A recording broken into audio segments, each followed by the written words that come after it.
মার্কিন সাময়িকী টাইমের করা বিশ্বের প্রভাবশালী ১০০ ব্যক্তির তালিকায় স্থান পেয়েছেন বাংলাদেশের স্থপতি মেরিনা তাবাসসুম।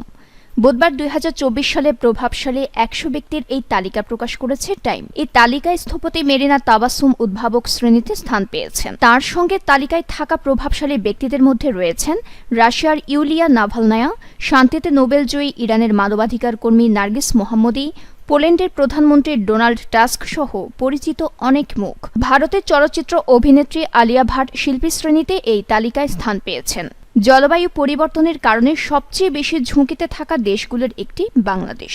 টাইম লিখেছে, জলবায়ু পরিবর্তনের বড় ঝুঁকিতে থাকা বাংলাদেশে মেরিনা তাবাসসুম এমন এক ঘরানার বাড়ি তৈরি করেছেন যার নির্মাণ ব্যয় যেমন কম, তেমনি এই বাড়ি সহজে স্থানান্তরও করা যায়। ঢাকার দক্ষিণখানে বাইতুর রৌফ নামের একটি শৈল্পিক নকশার মসজিদের স্থপতি হিসেবে ২০১৮ সালে জামিল প্রাইজ পান তিনি। এর আগে একই নকশার জন্য ২০১৬ সালে পান সম্মানজনক আগা খান পুরস্কার।